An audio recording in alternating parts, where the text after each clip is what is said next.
اعوذ باللہ من الشیطان الرجیم بسم اللہ الرحمن الرحیم۔ قرآن کریم کو آگے ترجمہ و تفسیر کے ساتھ میں جو چل رہا ہے اس سے پہلے چند ضروری باتیں ہیں اور اس کا جاننا ہمارے لیے ضروری ہے۔ قرآن کریم جو نازل ہوا، سمجھ میں آیا؟ تو کیا ایک ہی دفعہ کے اندر پورا قرآن نازل ہوا جو 30 پارے کا ہے، یا پھر تھوڑا تھوڑا کر کے نازل ہوا، ایک ایک سورت نازل ہوئی یا ایک ایک آیت نازل ہوئی؟ کس طریقے سے قرآن کریم اترا ہے یہ جاننا بھی ہمارے لیے ضروری ہے، جبکہ ہم قرآن کے ترجمے کو اور تفسیر کو جان رہے ہیں تو یہ بھی ہمارے لیے ضروری ہے۔ تو یہ سوال جو ہے وہ مشرکین مکہ نے، مشرکین عرب نے خود نبی پاک صلی اللہ علیہ وسلم سے کیا تھا کہ قرآن کریم جو ہے وہ تھوڑا تھوڑا کر کے کیوں نازل ہوا، ایک بار میں کیوں نازل نہیں کیا گیا؟ اس طریقے سے سوال کیا۔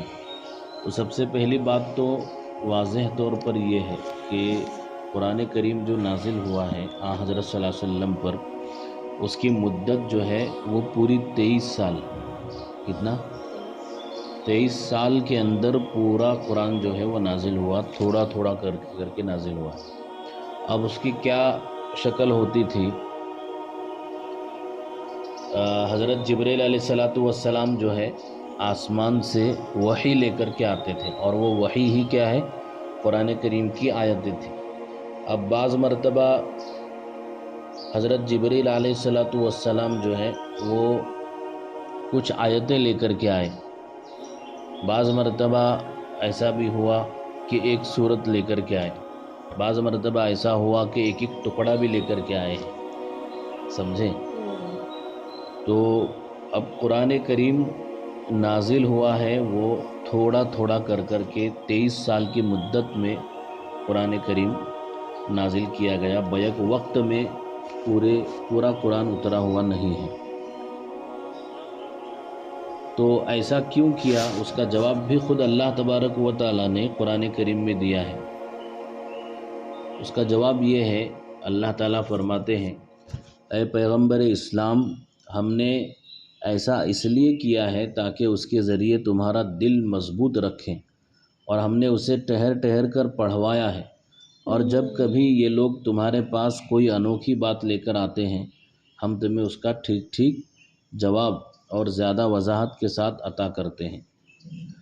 امام رازی رحمۃ اللہ علیہ اس آیت کی تفسیر میں، یعنی جو آیت ہے پیچھے، وَقَالَ الَّذِينَ كَفَرُوا لَوْلَا نُزِّلَ عَلَيْهِ الْقُرْآنُ جُمْلَةً وَاحِدَةً كَذَلِكَ لِنُثَبِّتَ بِهِ فُؤَادَكَ وَرَتَّلْنَاهُ تَرْتِيلًا وَلَا يَأْتُونَكَ بِمَثَلٍ إِلَّا جِئْنَاكَ بِالْحَقِّ وَأَحْسَنَ تَفْسِيرًا۔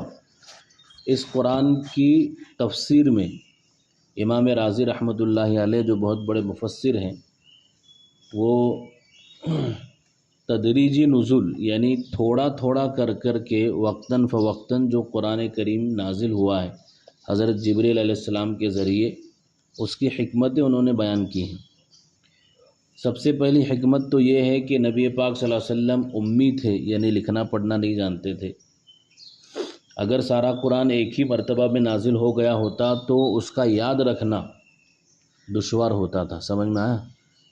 اس کے برخلاف حضرت موسیٰ علیہ السلام لکھنا پڑھنا جانتے تھے، اس لیے ان کے اوپر تورات جو نازل ہوئی وہ پوری ایک ہی مرتبہ میں نازل ہوئی۔ تورات جو ہے وہ تھوڑی تھوڑی کر کے نہیں بلکہ ایک ہی مرتبہ میں پوری نازل کی گئی ہے۔ دوسری حکمت امام رازی رحمۃ اللہ علیہ نے یہ بیان کی ہے کہ اگر پورا قرآن ایک ہی دفعہ میں نازل ہوتا تو تمام احکام کی ایک ہی وقت میں پابندی فوراً لازم ہو جاتی، تمام احکام کی پابندی فوراً لازم ہو جاتی، اور یہ اس حکیمانہ تدریج کے خلاف ہوتا جو شریعت محمدی میں ملحوظ رہی ہے۔ سمجھ میں آیا؟ یعنی فوراً سے برڈن ہو جاتا، پریشر آ جاتا، سارے احکامات پر ایک ساتھ عمل کرنا مشکل ہو جاتا۔ اس لیے ایک حکمت یہ بھی ہے کہ ایک ایک کر کے احکامات نازل ہوئے، قرآن کی آیتیں نازل ہوئیں۔ حضرت تیسری حکمت یہ بھی بیان کی ہے کہ حضرت صلی اللہ علیہ وسلم کو اپنی قوم کی طرف سے ہر روز نئی اذیتیں برداشت کرنی پڑتی تھی۔ جبریل علیہ السلام کا بار بار قرآن کریم لے کر کے آنا ان اذیتوں کو یعنی تکلیفوں کے مقابلے کو آسان بنا دیتا تھا اور آپ کی تقویت قلب کا سبب بنتا تھا۔ بہت سے مواقع ایسے ہیں کہ کفار مکہ نے الگ الگ سوالات کیے، حضور اکرم صلی اللہ علیہ وسلم کو پریشان کیا، تو اس وقت میں جو ہے حضرت جبریل علیہ السلام ان کے دلاسے کے لیے، تسلی کے لیے قرآن کریم کی آیتیں لے کر کے آتے تھے، اور اللہ کے نبی صلی اللہ علیہ وسلم وہ پڑھ کر کے کیا ہے صحابہ کو بھی سناتے تھے۔ چوتھی حکمت یہ بھی بیان کی کہ قرآن کریم کا ایک بڑا حصہ لوگوں کے سوالات اور جوابات اور مختلف واقعات سے متعلق ہے، اس لیے ان آیتوں کا نزول اسی وقت مناسب تھا جس وقت وہ سوالات کیے گئے یا وہ واقعات پیش آئے۔ اس سے مسلمانوں کی بصیرت بھی بڑھتی تھی اور قرآن کریم کی غیبی خبریں بیان کرنے سے ان کی حقانیت اور زیادہ آشکار ہو جاتی تھی۔ اس لیے جو ہے وہ قرآن کریم کو بتدریج نازل کیا گیا۔ بتدریج کا مطلب یہ ہے کہ تھوڑا تھوڑا کر کے قرآن کریم پوری 23 سال کی مدت میں نازل ہوا ہے، نہ کہ ایک ساتھ میں پورا قرآن کریم نازل کیا گیا ہے۔ سمجھ میں یہ بتدریج نزول